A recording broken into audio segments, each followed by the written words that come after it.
तो hello guys, मोहर circle पढ़ रहे थे अपन। तो अपना slope and deflection of A simply supported beam carrying a point load हो गया था। आज अपन कर रहे हैं यूनिफॉर्म डिस्ट्रीब्यूटेड लोड की बात। तो पार्ट 4 में बाय मोहर्स लॉ, और अपन ने स्टार्टिंग में जो इंट्रोडक्शन दिया था 15 मिनट का, उसमें सब कुछ समझा दिया कि कहाँ पर स्लोप होता है और कहाँ पर डिफ्लेक्शन होता है। तो मोहर्स सर्कल में अपन ने कल जो बात करी थी, 2 डेफिनेशन थी। तो इसका अगर अपन रिव्यू कर लें तो पहली डेफिनेशन और दूसरी डेफिनेशन में यही था कि सबसे पहले अपन को इसका क्या बनाना होता है, बेंडिंग मोमेंट डायग्राम। तो स्टेप फर्स्ट लिख लो आप। स्टेप फर्स्ट में क्या बनाना है आपको, बेंडिंग मोमेंट डायग्राम। तो बेंडिंग मोमेंट डायग्राम बनाने के लिए सबसे पहले अपन जो सीखे, तो अरे मकड़ी गई छोटी सी यार, चलो वो मकड़ी भग गई। तो अब सबसे पहले अपन ने जो बात की बेंडिंग मोमेंट डायग्राम बनाने के लिए, तो देखो इधर दे रखा है W, जो UDL लग रहा है। UDL समझते हो कि पूरी सिंपली सपोर्टेड पे यहाँ से लेकर A पॉइंट से B पॉइंट तक UDL लग रहा है। तो अब क्या करना है, अपन को बनाना है बेंडिंग मोमेंट डायग्राम। तो अपन को जरूरत होगी रिएक्शन की, जो B पे लग रही है और A पे लग रही है। तो रिएक्शन फाइंड करने के लिए अपन ने शॉर्ट ट्रिक थी अपने पास। तो शॉर्ट ट्रिक क्या थी, सबसे पहले अपन इसको बना देते हैं क्या, पॉइंट लोड। तो पॉइंट लोड कैसे बनता है, जब W को उसकी ओवरऑल लेंथ जितने पे UDL लगता है, अगर उससे लेंथ से मल्टीप्लाई कर देते तो वो सेंटर पे बना देता है पॉइंट लोड। मतलब अगर W को अगर मैं L से मल्टीप्लाई कर दूं तो AB के सेंटर पे मान के चलो, इधर इसके सेंटर पे बन जाएगा W इंटू L, और ये बन गया पॉइंट लोड। मतलब अब UDL ख़त्म हो गया। अब रिएक्शन निकालने के लिए वही अपन का फॉर्मूला, जैसे रिएक्शन एट A निकालना हो तो टोटल लोड, ये फॉर्मूला है, टोटल लोड अपॉन टोटल, ये शॉर्टकट फॉर्मूला है भाई। अगर आप चाहो तो आप उससे भी निकाल सकते हो। किसे, सबसे पहले RA plus RB is equal to, मतलब downward force equal to upward force. फिर मोमेंट ले लेना कोई भी, मतलब या तो मोमेंट एट B ले लेना या मोमेंट एट A ले लेना, और फिर उसमें एक वैल्यू पुट कर देना, तो उससे भी आ जाएगा। लेकिन थोड़ा कॉम्प्लिकेटेड और थोड़ा बड़ा रहता है, इसलिए ये फॉर्मूला अच्छा है। Total load upon total distance multiply distance of a opposite half side. तो distance of opposite half side, opposite half side. तो टोटल लोड अब कितना है, W इंटू L। तो W into L, total distance L into distance of a opposite side. तो opposite side की distance कितनी हो गई, यहाँ से अपोजिट साइड, मतलब लोड लग रहा है, लोड के अब जैसे अपन RA की बात कर रहे हैं तो अपोजिट साइड अपन देखेंगे ये वाली, तो इक्वली अपोजिट साइड देखेंगे तो वो कितनी हो गई, L/2। तो L से L कट गया तो ये आ गया W into L/2, reaction at RA। अब अगर आपको ऐसा लगता है कि ये मेरा जो फॉर्मूला है, शॉर्टकट फॉर्मूला, ये गलत है, तो भाई बिल्कुल सही फॉर्मूला है, बिल्कुल वैलिड फॉर्मूला है, और आप करके देख लेना, फुल मेथड से भी यही चीज़ आएगी। अब थोड़ा वो दिक्कत आ रही थी यार। अब RB, तो RB भी बिल्कुल सेम ही रहेगा, क्योंकि अपन देखो अगर इधर RB लिख दे तो टोटल लोड, टोटल डिस्टेंस और डिस्टेंस ऑफ अपोजिट साइड बिल्कुल सेम है। तो W इंटू L/2, तो RB भी सेम ही रहेगा। तो RA अपना आ गया W L/2। तो RA, इधर रिएक्शन एट RA कितनी आ गई, W इंटू L/2, और RB कितनी आ गई, W इंटू L/2। यहाँ तक आ गई। अब अपन को बनाना है क्या, bending moment diagram. Bending moment diagram बनाने के लिए करना पड़ता है, जैसे RB में अपन को पता चल रहा है कि RB में फोर्स है लेकिन परपेंडिकुलर डिस्टेंस नहीं है, क्योंकि बेंडिंग मोमेंट में क्या होता है, बेंडिंग मोमेंट का formula force into perpendicular distance. तो फोर्स तो मिल जाएगा, लेकिन यहाँ पर देखेंगे तो बेंडिंग मोमेंट में वो परपेंडिकुलर डिस्टेंस नहीं मिलेगी। तो मतलब अगर अपन एक लाइन खींच लेते हैं बेंडिंग मोमेंट डायग्राम बनाने के लिए, अपन डायरेक्ट बनाएंगे बेंडिंग मोमेंट डायग्राम को आगे बनाना। इसलिए अपन ने पिछले पार्ट्स पढ़े थे जिसमें अपन को बेंडिंग मोमेंट सीख लिया था। तो RB 0 है, देखो RB 0 ही बनेगा। तो B से स्टार्ट करेंगे। अब इधर बात कर लेते हैं, ये पॉइंट अपन मान लेते हैं कि अपन ने C पॉइंट मान लिया इसको, क्योंकि अपन ने एक जो UDL लग रहा था अपने, उसको अपन ने पॉइंट लोड माना है, पॉइंट लोड कन्वर्ट करा था। पॉइंट लोड कन्वर्ट कैसे करते हैं, जितना UDL लग रहा है उसको लेंथ से मल्टीप्लाई कराते हैं। तो अब अपन इस तरह देखते हैं कि इधर कितना लग रहा है। तो फोर्स लग रहा है ये वाला WL/2। तो इधर देखो जरा, ये C के लिए देख रहे हैं अपन, तो C के लिए देख रहे हैं तो पहले तो लग रहा है force W into L/2 into distance.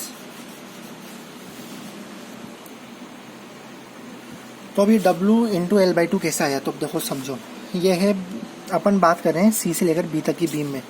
तो सी से लेकर बी तक की बीम में लग रहा है डब्ल्यू अपॉन यूनिट वेट, सही है, डब्ल्यू इंटू यूनिट वेट, और यहाँ से लेकर यहाँ तक की लेंथ है L/2, बिल्कुल सही। तो देखो एक तो लग रहा है WL/2, तो WL/2 इंटू L/2। अब साइन कन्वेंशन में ये ऐसे आ रहा है ऊपर की तरफ, तो पॉजिटिव आएगा, तो पॉजिटिव WL/2 इंटू L/2। एक कंप्लीट हो गया अपना। दूसरा ये लग रहा था W यूनिट, जो इस जगह भी है। अब अगर ये जो W यूनिट है वो इस जगह भी है, तो अगर इसकी लेंथ से मल्टीप्लाई हो जाए तो ये भी एक पॉइंट लोड बना लेगा, मतलब W इंटू L/2, ये इसने पॉइंट लोड बना लिया। और ये डिस्टेंस कितनी हो गई, फिर ये भी डिस्टेंस आधी हो गई, ये हो गई L/4, L/4 हो गई, कितनी हो गई L/2 का आधा, हाँ L/4, और ये L/4, ठीक है। तो अब वो इधर ऊपर अपवर्ड आ रहा है, तो नेगेटिव में minus W into L/2 force into perpendicular distance into L/4, ये चीज़ आ गई। ये चीज़ आपको समझ में आ गई होगी, क्योंकि अब आपको बेंडिंग मोमेंट डायग्राम बनाना आ गया, मैं ये मानता हूँ। अपन ने पिछले क्वेश्चंस करे थे, उसमें अपन ने सीख चुके अपन, तो अपन डिस्कस इस पर करेंगे नहीं, क्योंकि अपन को बेंडिंग मोमेंट डायग्राम आने चाहिए। अब आप चाहे से मेरी वीडियो देख के सीखो या कहीं से भी सीखो, बेंडिंग मोमेंट डायग्राम सीखो। तो अब इसको सॉल्व करेंगे, तो ये तो हो गया, पहला तो हो गया WL/4 माइनस WL/8। अब 2WL² माइनस WL², तो ये सोल्व करते हैं तो WL²/8। तो देख लो भाई WL²/8 आया है। तो अब जो सी पॉइंट है वो आया है WL²/8। अब अपन ने स्टार्टिंग में बात करी थी कि जब भी यूनिफॉर्म डिस्ट्रीब्यूटेड लोड होता है तो उसको इस तरह नहीं बनता, उसका किस तरह बनता है, पैराबोला, ये इस तरह। अब अपन ए पे देखेंगे, देखो अब ट्रिक समझो। अब ए पे भी फोर्स इंटू परपेंडिकुलर डिस्टेंस, क्योंकि अगर अपन राइट हैंड से भी आते हैं, मतलब अपन ऐसे चलें, अपन राइट टू लेफ्ट चलेंगे, अपन लेफ्ट टू राइट आते तो ए पे भी फोर्स तो था, लेकिन परपेंडिकुलर डिस्टेंस नहीं थी, तो मतलब ए पे भी 0 है।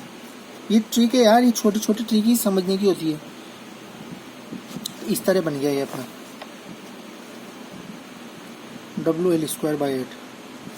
देखो बेंडिंग मोमेंट डायग्राम बनाने में टाइम लगा है सिर्फ, अगर आपको आता वैसे ये चीज़ तो अपन को पता होनी चाहिए कि जब भी सिंपली सपोर्टेड बीम है, तो सिंपली सपोर्टेड बीम में जो UDL कितना होता है सिंपली सपोर्टेड बीम का, ये आपको याद होना चाहिए, WL²/8 होता है, डायग्राम बनता है ऐसे, ये चीज़ याद होनी चाहिए। तो अब अपन करते हैं क्या, मोर्स थ्योरम लगाते हैं।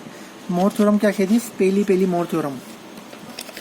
रिवाइज के लिए मैं आपको बिल्कुल बता देता हूँ, कल जो अपन ने लिखी थी मोर्स थ्योरम, ये रही कि the change of slope between any 2 point is equal to the net area of bending moment diagram. तो net area of bending moment diagram divided by this MI, मतलब बेंडिंग मोमेंट डायग्राम हमने बना लिया, अब उसका नेट एरिया निकालना है। तो कोई भी 2 पॉइंट का नेट एरिया, मतलब ये C था, तो इसे ले लो C या D मान लो इसको, तो मतलब AD का निकाल लेते हैं, ठीक है। तो AD का निकाल लेते हैं। तो अब देखो area of 2 point, area of 2 point मतलब ADC है ना। अब देखो ये तो ट्राइंगल तो है नहीं, ये लग रहा है पैराबोला, बिल्कुल पैराबोला है। तो एरिया ऑफ ए पैराबोला का आपको पता है क्या होता है, इसका होता है 2/3 इंटू AC इंटू AD,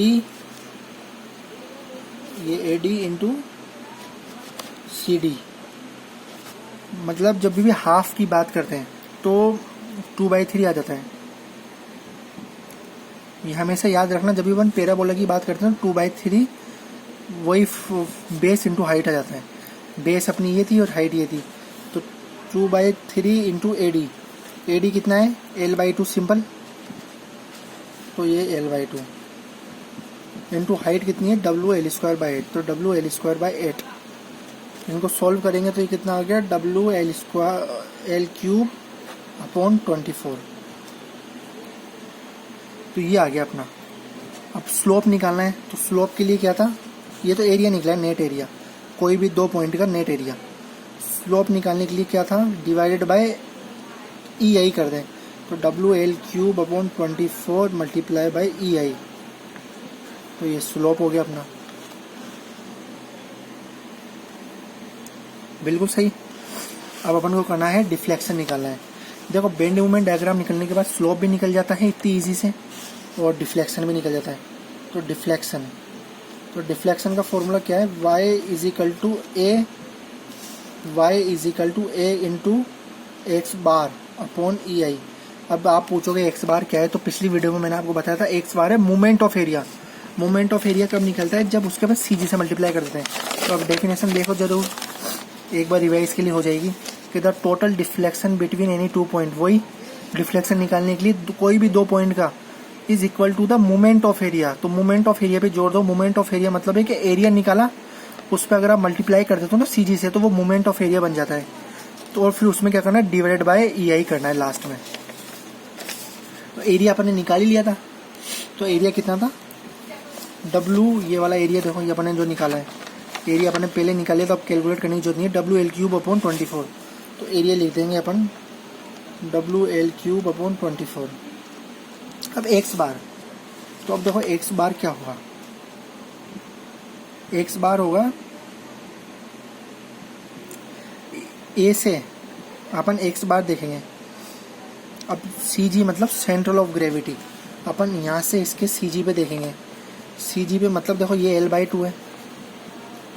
अब आपको ये चीज़ें याद रखनी होती है कि इस पॉइंट से इसके यहाँ तक है ना, जो इसका जो वो निकलता है सेंट्रल ऑफ ग्रेविटी, वो होता है 5/8 into L/2।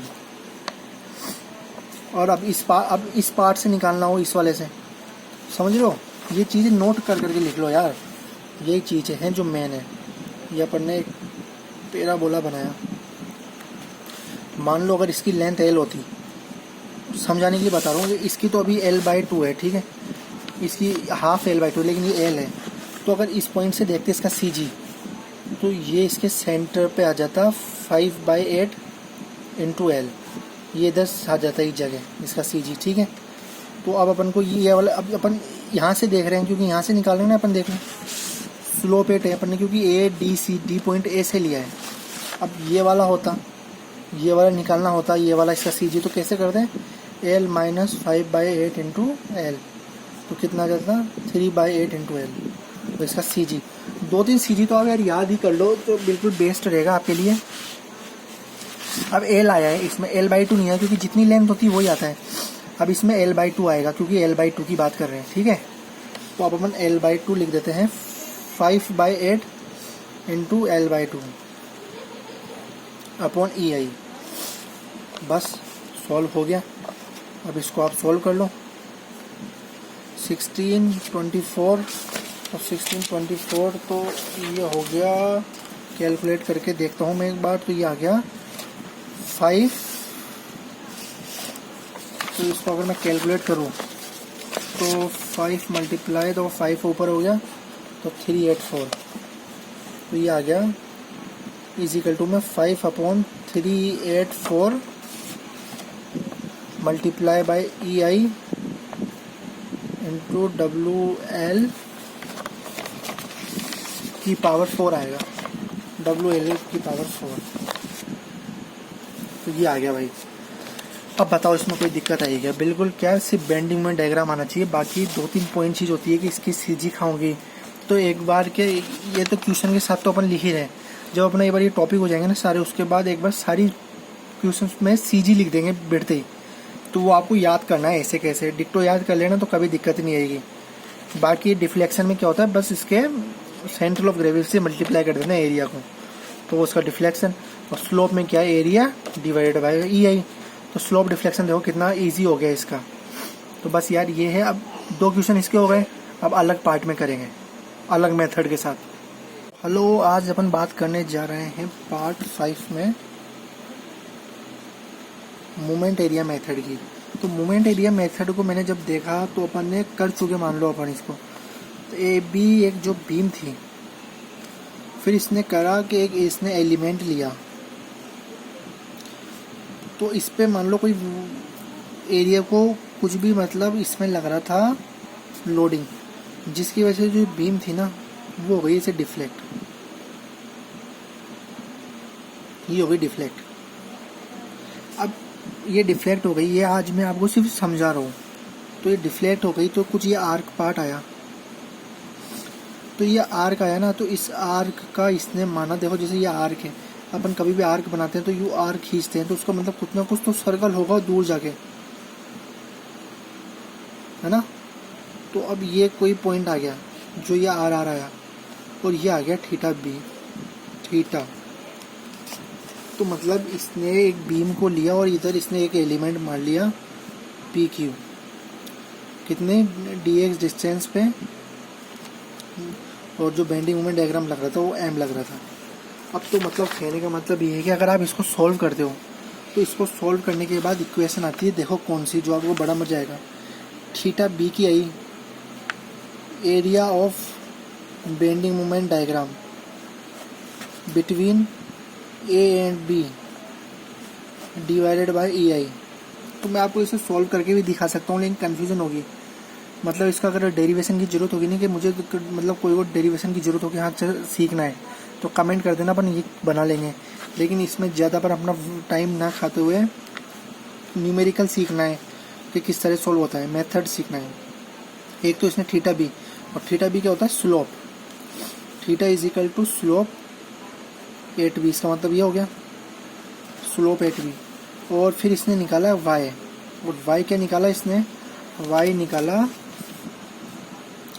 a into x bar upon E I, और area of bending moment diagram between A and B. तो मतलब समझे कहने का मतलब, जो मोमेंट एरिया मेथड है ना, मोमेंट एरिया मेथड से अपने स्लोप एंड डिफ्लेक्शन निकलते हैं। तो स्लोप एंड डिफ्लेक्शन निकलते हैं तो वो मोर्थ थ्योरम इनको यूज़ करके वो स्लोप एंड डिफ्लेक्शन निकालता है।